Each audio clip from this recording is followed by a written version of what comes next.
Hi, everybody. Welcome back to Jay's Retro Toys and Games for Wednesday, March 23rd, 2022. Episode 7 coming at you tonight with a game that is economics themed, where players roll 2 dice to move around the game board, buying and trading properties and developing them with houses and hotels. You've seen it before. We're going to focus just on the history of tonight's special game that's been around since 1903. Yeah, literally.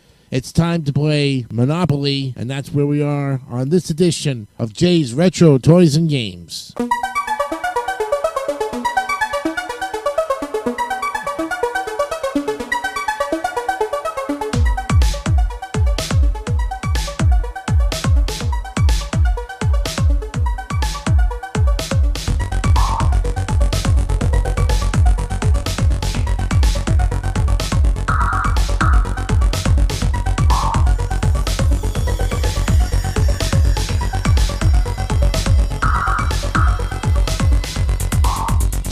Welcome to the show on YouTube. I hope you're having a great Wednesday night. Getting close to the end of March here. St. Patrick's Day was good, I hope, as they say. And we're ready to talk about a game that's been around. Well, a lot of people think it's been in the 1930s, but the early history dates it back to 1903. You know, it's derived from the Landlord's game created by Lizzie Magie.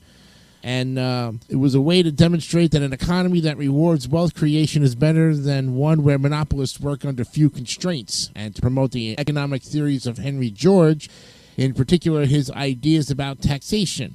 Well, the Landlord's game had 2 sets of rules originally, one with taxation and another one mainly based on current rules.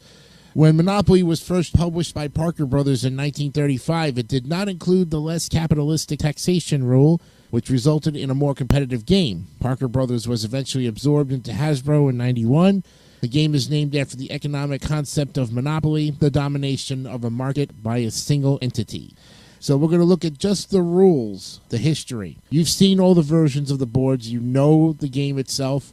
We're primarily looking at the history. So the history of Monopoly can be traced back to 1903, when American anti-monopolist Lizzie Magie created a game which she hoped would explain the single tax theory of Henry George. It was intended as an educational tool to illustrate the negative aspects of concentrating land in private monopolies. She took out a patent in 1904. Her game, the Landlord's game, was self-published beginning in 1906. Magie created 2 sets of rules, an anti-monopolist set in which all were rewarded when wealth was created, and a monopolist set in which the goal was to create monopolies and crush opponents. Well, several variant board games based on her concept were developed from 1906 through the 1930s. They involved both the process of buying land for its development and the sale of any undeveloped property. Cardboard houses were added, and rents increased as they were added to a property. Magie patented the game again in 1923. According to an advertisement placed in the Christian Science Monitor, Charles Todd of Philadelphia recalled the day in 1932 when his childhood friend Esther Jones and her husband Charles Darrow came to their house for dinner. After the meal, the Todds introduced Darrow to the Landlord's game, which they then played several times. The game was entirely new to Darrow, and he asked the Todds for a written set of the rules. After that night, Darrow went on to utilize this and distribute the game himself as Monopoly. Parker Brothers bought the game's copyrights from Darrow. When the company learned Darrow was not the sole inventor of the game, it bought the rights to Magie's patent for $500. Parker Brothers began marketing the game on November 5th, 1935. Cartoonist F.O. Alexander contributed the design. U.S. patent number US 2026082A was issued to Charles Darrow on December 31st, 1935 for the game board design, and was assigned to Parker Brothers, Inc. The original version of the game in this format was based on the streets of Atlantic City, New Jersey. Parker Brothers began licensing the game for sale outside the United States in 1936. In 1941, the British Secret Intelligence Service had John Waddington Ltd., the licensed manufacturer of the game in the United Kingdom, create a special edition for World War II prisoners of war held by the Nazis. Hidden inside these games were maps, compasses, real money, and other objects useful for escaping. They were distributed to prisoners by fake charity organizations created by the British Secret Service. In the Nazi-occupied Netherlands, the German government and its collaborators were displeased with Dutch people using Monopoly game sets with American or British locales and developed a version with Dutch locations. And since that version had in itself no specific pro-Nazi elements, it continued in use after the war and formed the base for Monopoly games used in the Netherlands up to the present. Economics professor Ralph Anspach published Anti-Monopoly in 1973 and was sued for trademark infringement by Parker Brothers in 1974. The case went to trial in 1976. Anspach won on appeals, and in 1979, as the Ninth Circuit Court determined that the trademark Monopoly was generic and therefore unenforceable, the United States Supreme Court declined to hear the case, allowing the appellate court ruling to stand. This decision was overturned by the passage of Public Law 98620 in 1984. And with that law in place, Parker Brothers and its parent company Hasbro continued to hold valid trademarks for the game Monopoly. However, Anti-Monopoly was exempted from the law, and Anspach later reached a settlement with Hasbro and markets his game under license from them. The research that Anspach conducted during the course of the litigation was what helped bring the game's history before Charles Darrow into the spotlight. Hasbro acquired Parker Brothers and thus Monopoly in 1991. Before the Hasbro acquisition, Parker Brothers acted as a publisher, only issuing 2 versions at a time, a regular and deluxe. Hasbro moved to create and license many other versions of Monopoly and sought public input in varying the game. A new wave of licensed products began in 1994 when Hasbro granted a license to USAopoly to begin publishing a San Diego edition of Monopoly, and which has since been followed by more than 100 more licensees, including Winning Moves Games since 1995 and Winning Solutions Inc. since 2000 in the United States. The company held a nationwide national tournament on a chartered train going from Chicago to Atlantic City in 2003. Also that year, Hasbro sued the maker of Ghetto-opoly and won. In February of 2005, the company sued Rad Games over their super add-on accessory board game that fit in the center of the board. The judge initially issued an injunction on February 25, 2005 to halt production and sales before ruling in Rad Games' favor in April of 2005. The speed die was added to all regular Monopoly sets in 2008. After polling their Facebook followers, Hasbro Gaming took the top house rules and added them to a House Rules edition released in the fall of 2014 and added them as optional rules in 2015. Then in January of 2017, Hasbro invited internet users to vote on a new set of game pieces with this new regular edition to be issued in March of 2017. May 1st, 2018, the Monopoly Mansion Hotel Agreement was announced by Hasbro's Managing Director for Southeast Asia, Hong Kong, and Taiwan, Jenny Chu Yen Ni, with M101 Holdings, SDNBHD. M101 has the 5-star, 225-room hotel, then under construction, located at the M101 Bukit Bintang in Kuala Lumpur, and would have a 1920s Gatsby feel. M101's Sirocco Group would manage the hotel when it opened in 2019. Hasbro announced in March of 2021 that its plans to update the community chess cards with ones that will be more socially aware, inviting fans of the game to vote on the new versions. So, you know the game. Let's take a look quickly at the board. The Monopoly game board consists of 40 spaces containing 28 properties, 22 streets grouped into 8 distinct color groups, 4 railroads, 2 utilities, 3 chance spaces, 3 community chest spaces, a luxury tax space, an income tax, and the 4 corner squares, which is go, in jail just visiting, free parking, and of course go to jail. Now there have since been some changes to the board. Not all of the chance and community chess cards are shown in the 1935 patent were used in editions from 1936/37 onwards. Graphics with the Mr. Monopoly character, then known as Rich Uncle Pennybags, were added in that same time frame. A graphic of a chest containing coins was added to the community chest spaces, as were the flat purchase prices of the properties. Traditionally, the community chest cards were yellow, although they were sometimes printed on blue stock with no decoration or text on the back. The chance cards were orange with no text or decoration on the back.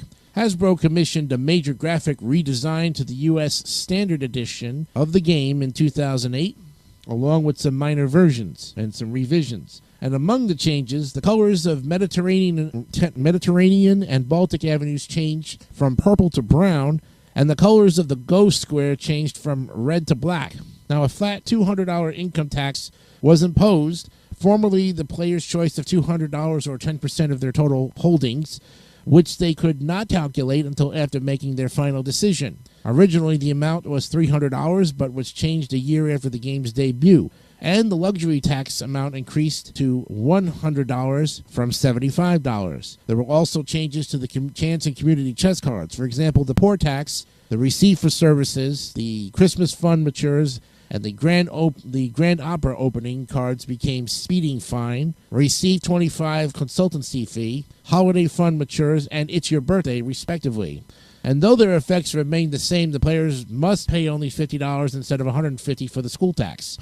Inflation, I guess. And in addition, a player now gets $50 instead of $45 for sale of stock. And the Advanced Illinois card now has the added text indicating a player collects $200 if they pass go on the way there.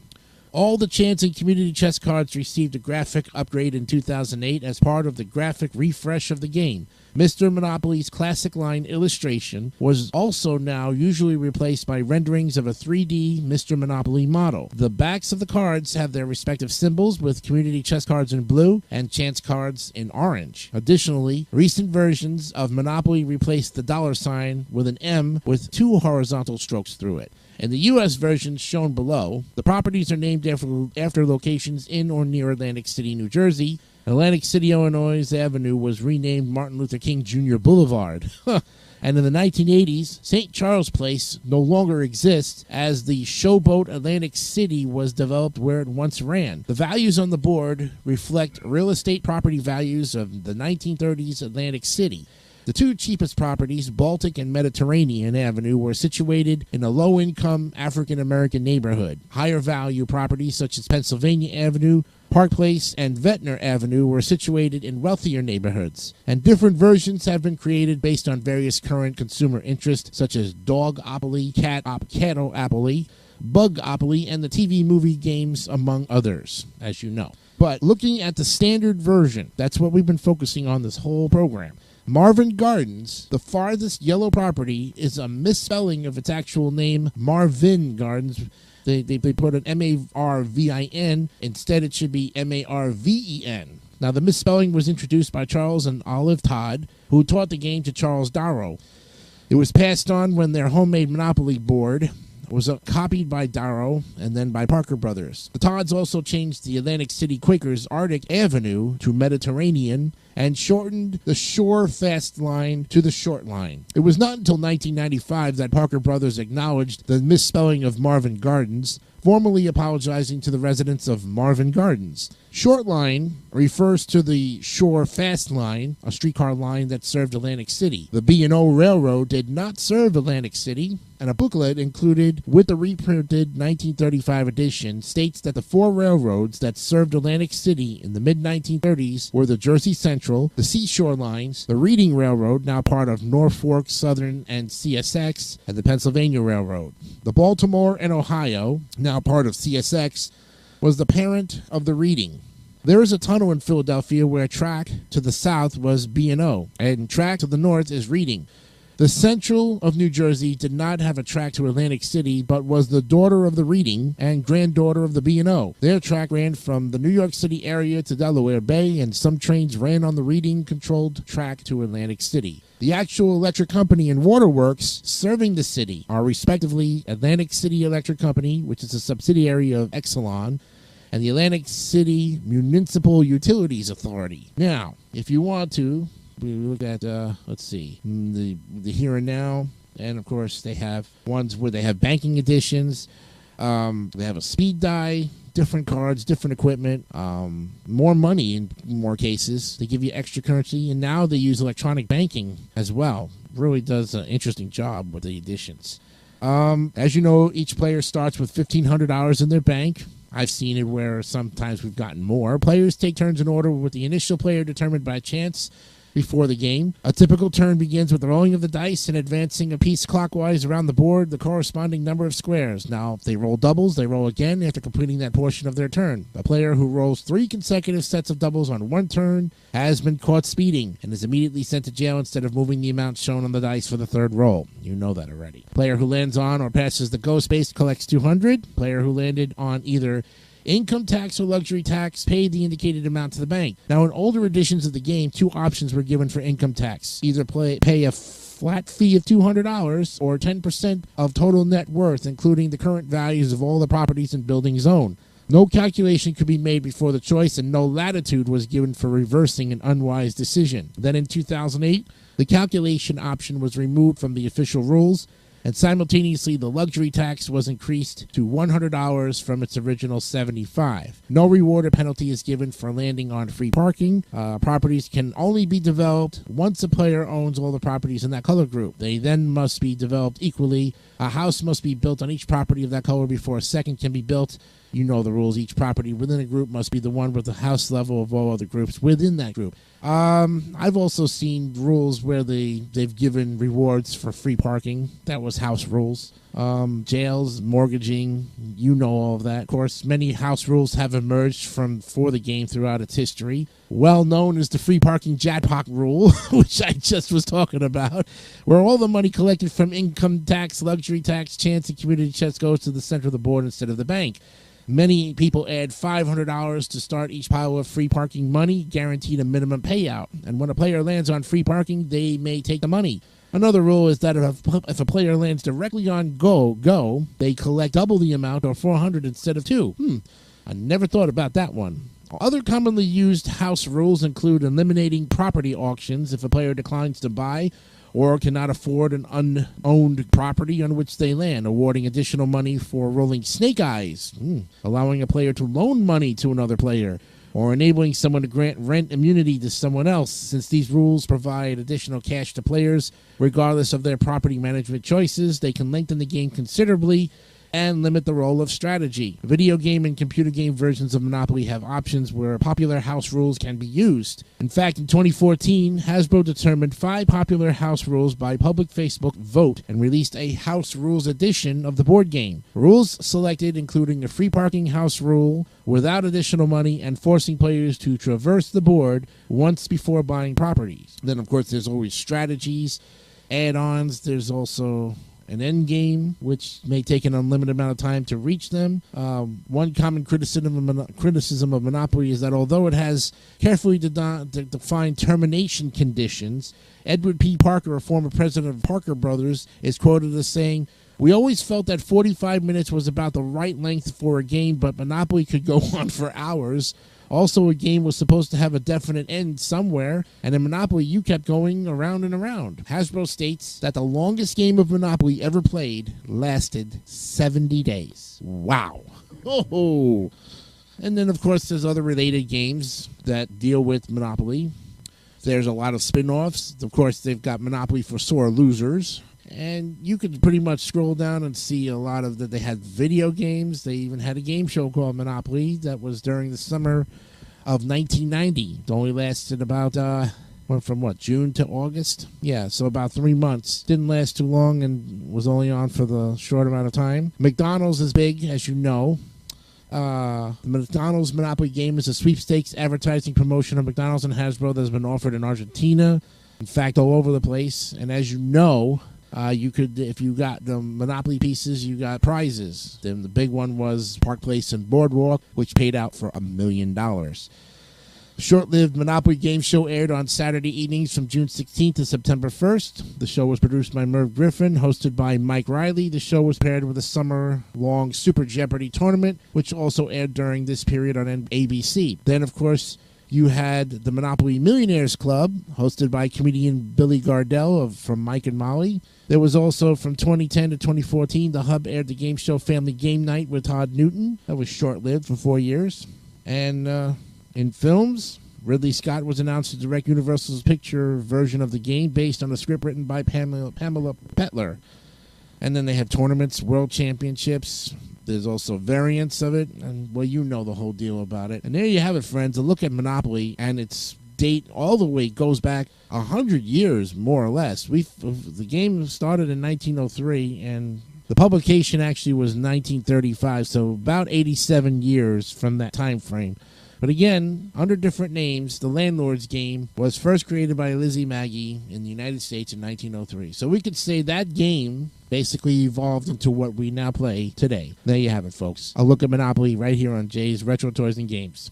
Next time on the program, we're going to look at a toy that really, had a lot of airtime on commercials. It was a cartoon series, and their toy line was pretty well for the girls. I'm talking about Strawberry Shortcake. That's right.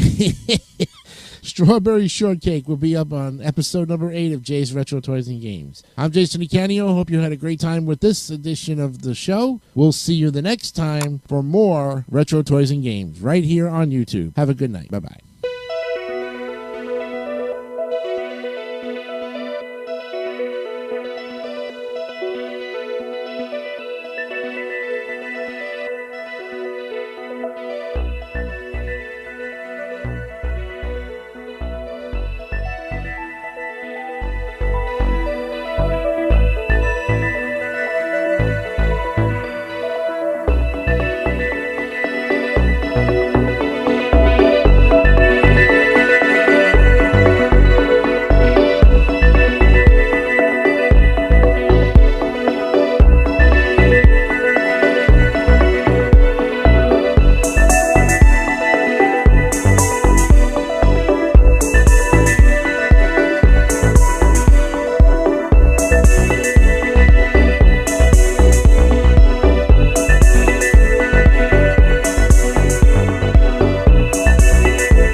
Don't forget to subscribe to the Derived Network for great more content like this one.